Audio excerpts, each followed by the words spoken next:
Bismillahirrahmanirrahim. Assalamualaikum warahmatullahi wabarakatuh. Alhamdulillah alladzi bi ni'matihi tatimmus shalihah. Allahumma shalli wa sallim wa barik wa an'im ala nabiyyina Muhammadin sallallahu alaihi wasallam. Faqala Allah ta'ala ya ayyuhalladzina amanu taqullaha haqqa tuqatih wa la tamutunna illa wa antum muslimun, amma ba'du. Jamaah sholat isya rahimakumullah, ada satu buah hadis dari Rasulullah Shallallahu Alaihi Wasallam. Hadis ini riwayat dari Imam At-Tirmidzi, kemudian status hadisnya adalah hasan. Rasulullah bersabda, yawaddu ahlul afiyati yaumal qiyamati khina yu'ta ahlul bala'i as-sawaba lau anna juludahum kanat furidat fid dunya bil maqarid. Hadis ini menjelaskan bahwa nanti di hari kiamat kaum muslimin ada dua kelompok. Yang pertama namanya ahlul afiyah, yaitu orang yang ketika hidup di dunia hidupnya relatif lebih bahagia, relatif lebih tenang, sehingga dia menjalankan kehidupan di dunia dengan kondisi yang mungkin musibahnya hanya sedikit. Sementara yang kedua namanya adalah ahlul bala, yaitu seorang muslim ketika di dunia diberikan berbagai macam cobaan oleh Allah Subhanahu wa Ta'ala, sehingga dominan kehidupan di dunianya menjalani sekian banyak masalah. Maka kemudian Rasulullah mengisahkan yawaddu ahlul afiyah yaumal qiyamah, ketika ahlul afiyah, orang yang ketika hidup di dunia mungkin rezekinya dibuat cukup oleh Allah, dibuat sehat, khina yu'ta ahlul bala'is sawab, ketika mereka menyaksikan ternyata teman-temannya dari kelompok ahlul bala yang banyak mendapatkan ujian tadi, ternyata ahlul bala ini diberikan pahala yang banyak sekali oleh Allah Subhanahu wa Ta'ala. Ini sebagai satu kabar gembira bahwa kaum muslimin yang termasuk ahlul bala ternyata mendapat kompensasi dari ujian yang dulu dia terima ketika di dunia. Maka ini bentuk adilnya Allah Subhanahu wa Ta'ala. Begitu ahlul bala ini diberikan ganjaran yang sangat banyak sekali. Lau anna juludahum kanat quridat fid dunya bil maqarid. Sampai ahlul afiyah ini merasa iri karena mereka tidak mendapat ganjaran sebagaimana ganjaran ahlul bala sebagai bentuk kompensasi dari ujian yang diberikan Allah tadi. Sampai ahlul afiyah tadi menginginkan, mengangan-angankan, lau anna juludahum, andaikan dulu di dunia kulit mereka ini dipotong-potong dengan memakai gunting. Kita bisa bayangkan kulit seseorang dipotong dengan gunting, ini merupakan satu ujian yang sangat berat sekali. Tetapi ahlul afiyah nanti ketika di hari kiamat saking inginnya mendapat ganjaran besar gara-gara musibah sampai mengharapkan seperti itu. Andaikan dulu kulitnya di dunia dipotong-potong dengan menggunakan gunting. Dari hadis ini ada beberapa faedah yang bisa kita ambil. Faedah yang pertama, hadis ini adalah kabar gembira bagi kaum muslimin bahwa setiap musibah yang kita alami hari ini nanti akan menghasilkan ganjaran yang akan diberikan oleh Allah di hari kiamat. Hanya saja pahala yang diberikan Allah ini bukan otomatis. Setiap musibah yang kita terima otomatis kita mendapat pahala. Tidak seperti itu. Karena pahala itu diberikan bukan karena tindakan Allah, tetapi karena amalan manusia. Makanya setiap musibah yang diberikan oleh Allah, Allah akan menunggu respon kita sebagai penerima musibah.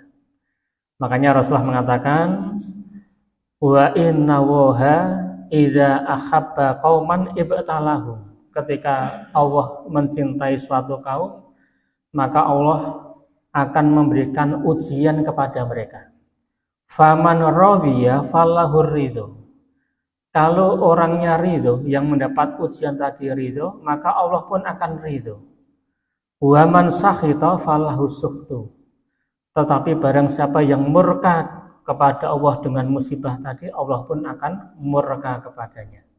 Sehingga tinggal sikap seorang muslim ketika tertimpa musibah, kalau dia ridho, sabar, maka Allah akan memberikan pahala.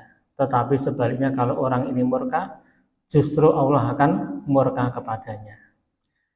Kemudian faedah yang kedua, hadis ini juga sebagai motivasi bagi kita bahwa Allah ini maha adil, sehingga apapun yang menimpa kita di dunia maka akan ada balasannya di hari kiamat. Selain itu, setiap musibah yang diterima seorang muslim selain akan mendatangkan pahala di hari kiamat, juga berfungsi untuk menggugurkan dosa-dosa kita. Makanya Rasulullah bersabda dalam sebuah riwayat dari sahabat Abu Hurairah, la yazalul bala'u bil mu'mini wal mu'minah. Musibah itu tidak henti-hentinya menimpa mukmin dan mukminah.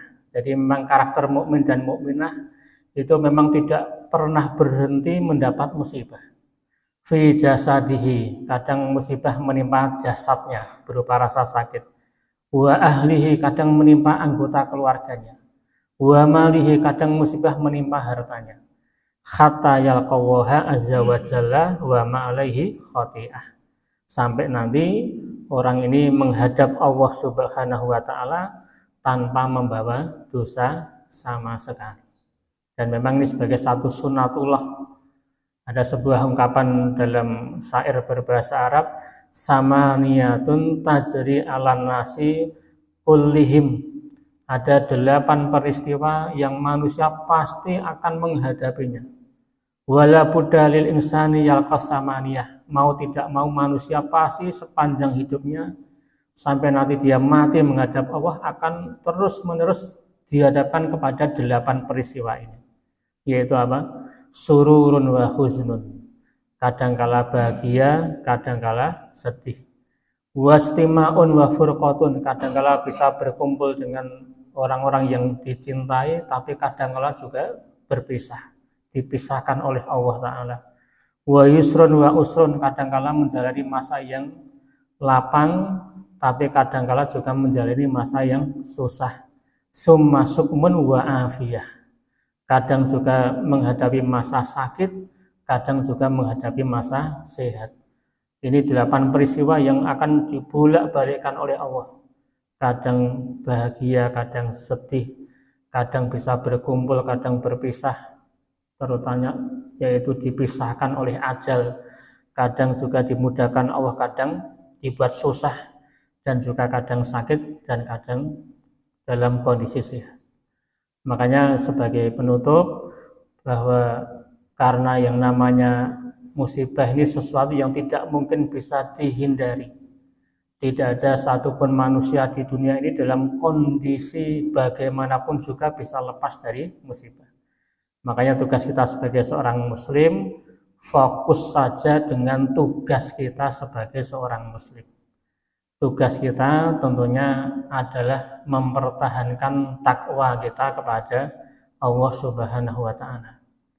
Takwa ini secara sederhana adalah setiap perintah dari Allah kita kerjakan dan setiap larangan dari Allah kita tinggalkan. Insya Allah dengan mempertahankan kualitas takwa, wa may yattaqillaha yaj'al lahu makhraja. Barang siapa yang bertakwa, Allah akan memberikan jalan keluar dari seluruh masalah. Wa yarzuqhu min haitsu la yahtasib, dan Allah pun akan memberikan rezeki dari arah yang tidak disangka-sangka.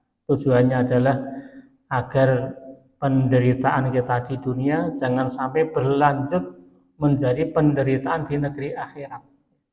Bedanya adalah penderitaan di dunia ini sifatnya hanya sementara. Hiburan bagi manusia di dunia ketika tertimpa musibah adalah bahwa dunia ini fana, dunia ini hanya sebentar, sehingga dengan mempertahankan kualitas takwa kita kepada Allah Subhanahu wa taala, insyaallah musibah demi musibah akan berhenti dengan terhentinya kehidupan kita di dunia, dan begitu masuk ke alam barzah kita sudah bisa merasakan berbagai macam kenikmatan yang diberikan oleh Allah Subhanahu wa taala. Saya kira demikian, mudah-mudahan ada manfaatnya. Alhamdulillahirabbil alamin. Assalamualaikum warahmatullahi wabarakatuh.